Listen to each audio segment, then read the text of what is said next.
Okay, hello everyone and welcome to this revision video. It's on the origins and outbreak of the Second World War, and in this video we're going to look at the development of tension in the 1930s. We're going to look at how the tension begins to escalate.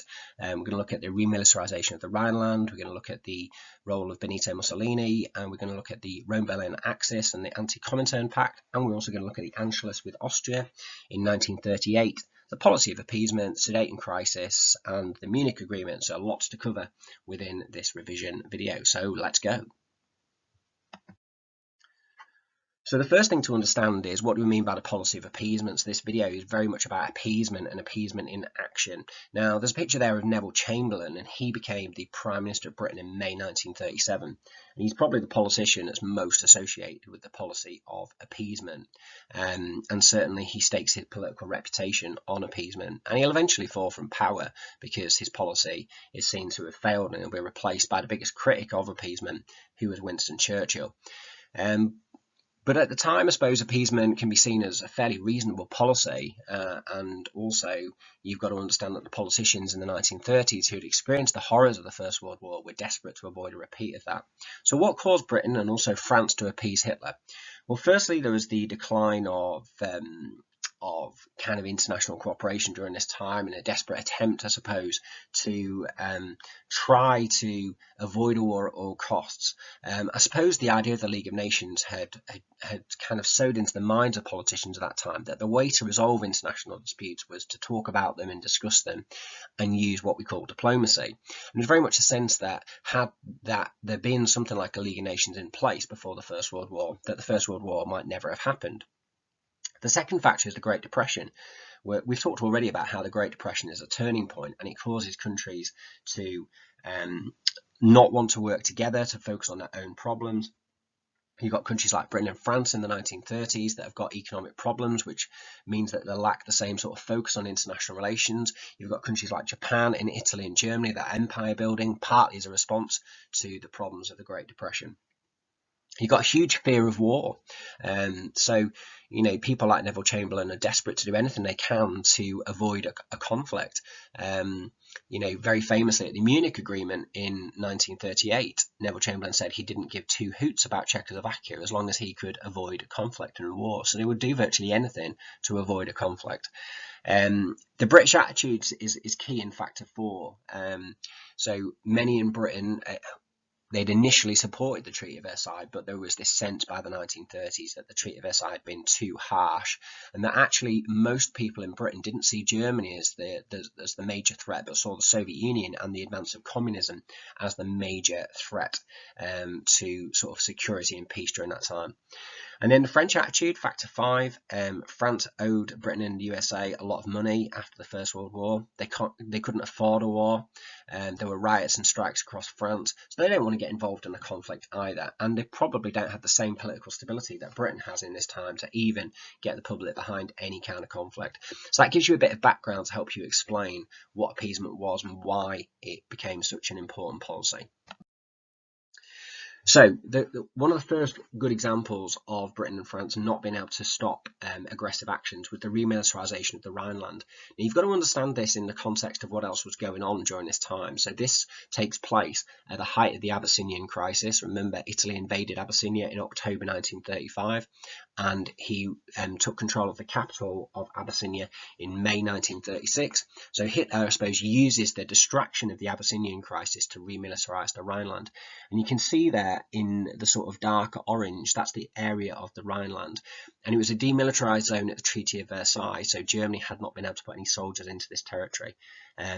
Hitler wanted to test out Britain and France. He didn't believe that Britain would intervene, but he wasn't so sure about what would happen if France intervened. And this was a big political gamble for Hitler, because if France had stopped him from sending his troops in, it would have been humiliating. And the troops that went in did have orders that if they faced resistance, they should turn back. So what happened on the 7th of March 1936, Hitler sent 22,000 troops into the Rhineland. The troops had actually been hiding out, so they were able very quickly to move into position. So it was something that was done very, very quickly. And therefore, the sort of surprise of it was partly one of the reasons why there was no real reaction from Britain and France. Some entered by plane, some marched, some actually famously came in on bicycles, and around about over 3,000 troops actually advanced to the actual border itself. But Hitler didn't want too many troops on the border because he didn't want to make it look as though he was actually attacking France. Now, he said that he made the move in reaction to the threat posed by the Franco-Soviet agreement. French and the Soviet Union made an agreement of mutual assistance in 1935. So that was his justification for doing it. So in terms of the British response, Britain criticised Hitler's actions, but most people in Britain were against actually taking any kind of action. It sometimes seen as actually the best opportunity to have stopped Hitler, but at the time, this politician, Lord Lothian, sums it up very well. And he said, after all, the Germans are only going into their own back garden. So there's very much a sense, why would you start a war on a country just putting soldiers into its own territory? People in France didn't want a military response either. They wanted appeasement. They offered their soldiers to support a response from the League of Nations, but the League, when they voted to react against the remilitarisation of the Rhineland, voted against any military action. This was an event which had huge consequences. It increased international tension. It showed that Hitler was able to break the Treaty of Versailles. It also broke the Locarno treaties. It undermined again the authority of the League of Nations. It gave Hitler more confidence to pursue an increasingly aggressive foreign policy. And it also made Hitler really popular in Germany as well, because he was going against the Treaty of Versailles. Now, one of the key turning points in 1936 is that Mussolini, whilst he had been an ally of Britain and France, think about the Stresa Front in 1935, think about how he stopped Hitler from uniting with Austria at the Dollfuss Affair in 1934, Mussolini begins to move closer to Hitler in 1936. Now, there's a few reasons for why that happened. I suppose the first kind of breakdown in the relationship between Mussolini and Britain and France, and in particular with Britain, is the Anglo-German Naval Agreement, which Mussolini was extremely upset about. But another couple of turning points was the fact that Italy invaded Abyssinia. Britain and France had threatened economic sanctions, whilst Germany at the same time continued to trade with Italy through the Abyssinian crisis. That changed the relations as well. And also Mussolini wasn't particularly happy about nothing being done in terms of the remilitarisation of the Rhineland. So Mussolini completely lost trust in Britain and France, and he decided that the interest of Italy would be better served if Italy moved closer to Germany rather than being allied to Britain and France. So what happened in November 1936, Mussolini announced that Italy and Germany had signed a treaty of friendship, and this is sometimes called the Rome-Berlin axis, because he said that the capitals of Rome and Berlin would be the axis around which Europe would spin, and that's why they became known as the Axis powers. Now, in November 1936, Germany and Japan established the Anti-Comintern Pact, which basically was an agreement to work against the Soviet Union, and Italy joined that in 1937. So that completes the alliance of the Axis powers. So it all moves quite quickly in the end, but 1936 is a real turning point in international relations, and we're seeing this real escalation of tension during this time. So one of the other key events that's crucial to be aware of is that the Spanish Civil War began in 1936, and this lasted to 1939. And it was between nationalists, led by General Franco and supported by Italy and Germany, and the Republicans, who were supported by the Soviet Union. Now, you don't need to know the ins and outs of the conflict of the Spanish Civil War, even though it is really, really interesting. But Hitler and Mussolini basically get involved in this, and what it does is it shows that they're kind of fighting against communism. Britain and France, they signed a non-intervention agreement to basically stay out of the conflict. But what's crucial is that this is where Italy and Germany get an opportunity, I suppose, and particularly Germany, to actually practice their warfare for their soldiers to train. So Italy gets involved in the Spanish Civil War. They send soldiers and aid. Italian submarines blockade Spanish ports. Some British ships were sunk by unknown submarines, which were in fact Italian, so that was a very tense moment.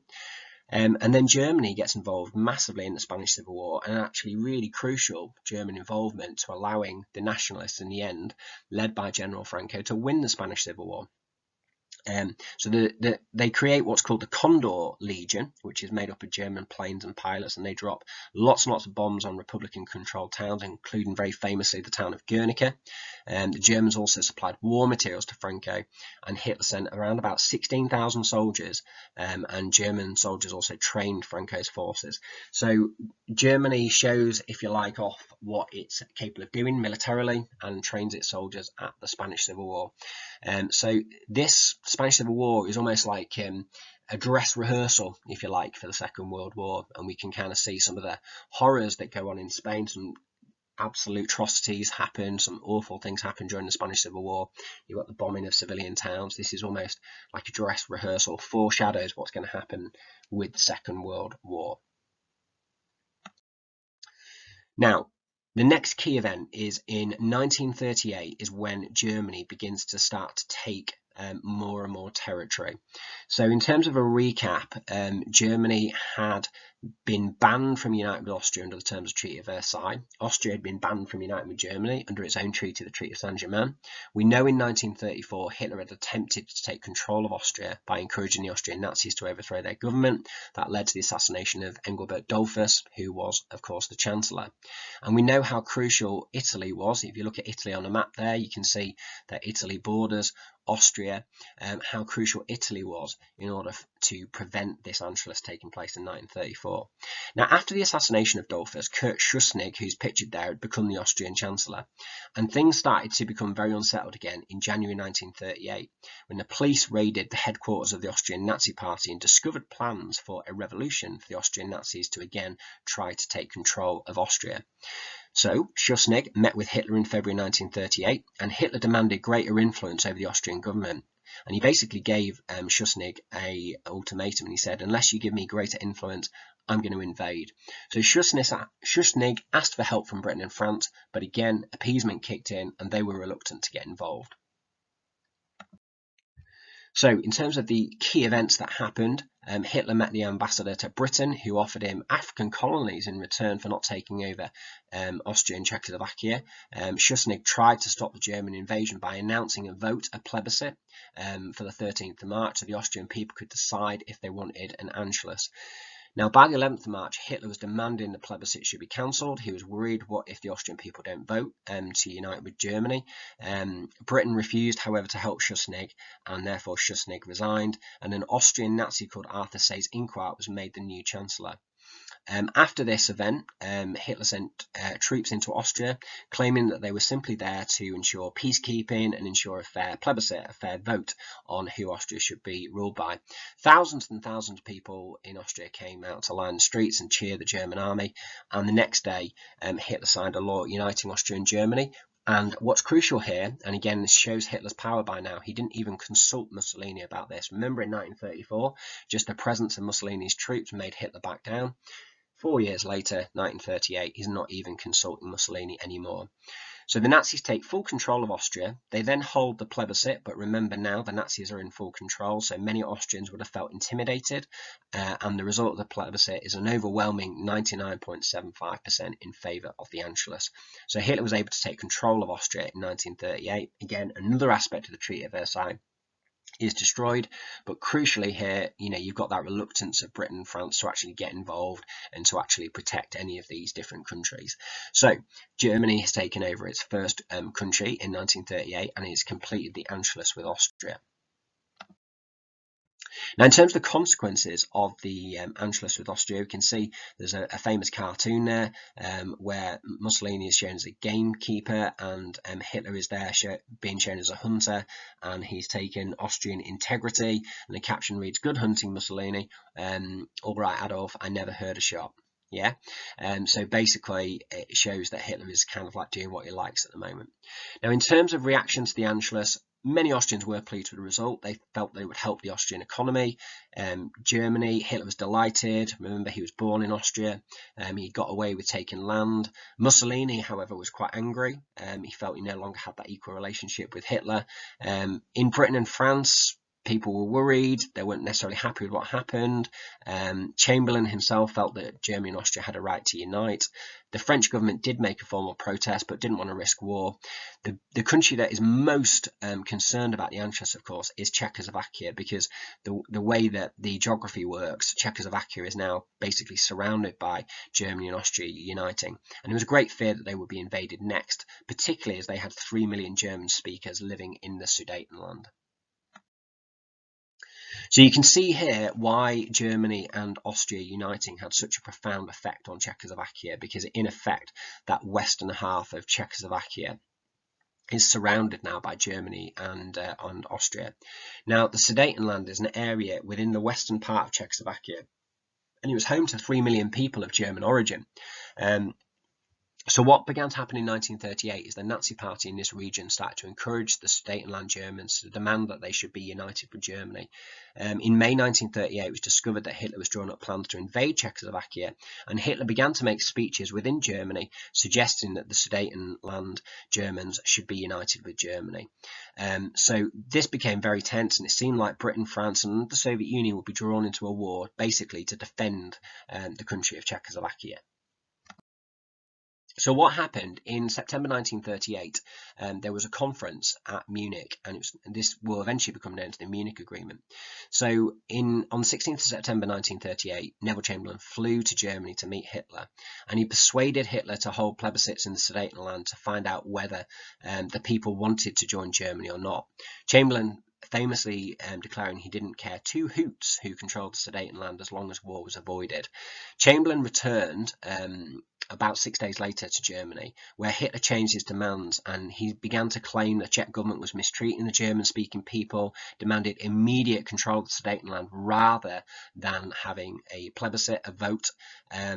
And I think because Britain had backed down so often, Hitler was just encouraged to demand more.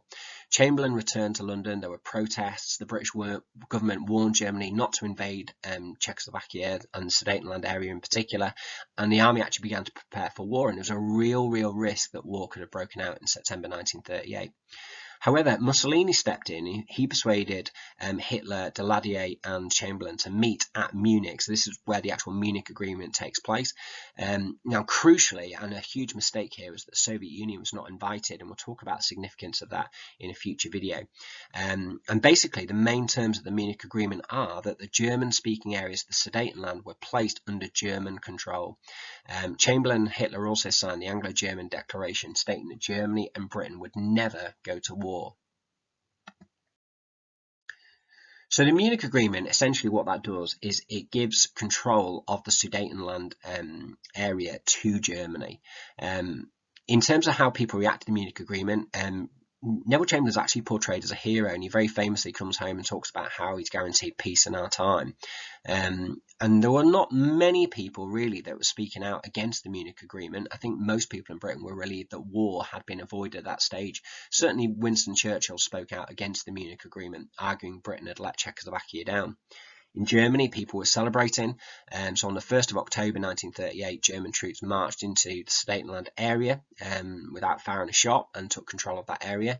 In Czechoslovakia itself, there was shock and despair. The Munich Agreement saw them lose 20% of their territory. Now, what's very interesting about this is that most of the fortifications and defences and the good industrial areas of Czechoslovakia were actually in the Sudetenland area. So by simply giving up this territory, they'd kind of given up the keys to the whole of Czechoslovakia, if you like. Poland and Hungary also moved in. So as part of the Munich Agreement, Poland and Hungary were allowed to take control of some areas of Czechoslovakia where Polish people and Hungarian people were living. And Stalin decided not to support Czechoslovakia, and this is one of the key things about the Munich Agreement, is that the Soviet Union, Stalin, the leader of the Soviet Union, was not invited to take part in the Munich Agreement, and therefore that started to alienate Stalin and move him away from any potential alliance that he might make with Britain and France. So one of the talking points for you to think about is whether appeasement was a good idea. Now, it's a controversial policy, and historians are divided on whether they think it was a good idea or not. But I think it's worth noting that appeasement was a popular policy within the 1930s, and probably quite a reasonable policy. There's a source there from the Daily Express newspaper praising Neville Chamberlain and his actions. And there's also really an interesting source, you can pause the video and read that, from Lord Halifax in his memoirs. Now, Lord Halifax was the Foreign Secretary at the time, and he is also very much associated with appeasement. And he, in the source, reflecting that probably the best time to stop Hitler was in 1936, but no one really would have wanted to have a war in 1936 over the remilitarisation of the Rhineland. So there's lots of evidence if you need to put together an argument for appeasement being a good idea. The fact that many people felt the Treaty of Versailles was too harsh, the fact the Great Depression meant countries like Britain and France could not afford to fight another war, the fact that World War I was so horrific that politicians reasonably wanted to do anything they could to avoid a repeat of it, the fact that the USA is isolationist, it signed Neutrality Acts in the 1930s saying it wouldn't go to war if there was a war in Europe. So that affected how powerful the Allies felt that they could be in standing up to countries like Germany, like Italy and Japan as well. At the time, Chamberlain was greeted as a hero. A peace ballot had taken place in 1934, which had shown that Britain overwhelmingly supported resolving disputes peacefully. So you could say that Chamberlain is just basically following what the people in Britain wanted at the time.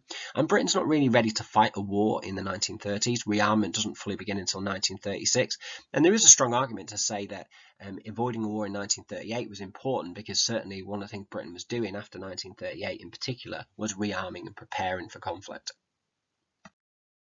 There was obviously evidence to suggest appeasement was a bad idea. People consistently misjudged Hitler, thought that he wasn't going to follow through on his threats. Hitler became more confident. So even in September 1938, Hitler becomes more confident that he can get more out of Neville Chamberlain. Missed opportunities to stop Hitler, such as the remilitarisation of the Rhineland in March 1936. Czechoslovakia is sacrificed. If Czechoslovakia had been helped, perhaps they could have resisted Hitler in Germany in 1938 with British, French and perhaps Soviet support as well. Some people would say, well, do you know what, appeasement is morally wrong. It left countries like Austria and Czechoslovakia occupied by the Nazis. Jewish people within those areas were treated badly and were made to leave. And appeasement also alienated the USSR, the Soviet Union. Stalin was really worried that Hitler would invade the Soviet Union, but did not feel he could rely on Britain and France for support because of the policy of appeasement. And therefore that would eventually lead to, I think, the Nazi-Soviet Pact being signed in August 1939. So that was a revision video which focuses on the policy of appeasement in looking at escalation in the conflict and tension in 1918 to 1939 course. Thanks for listening. Bye-bye.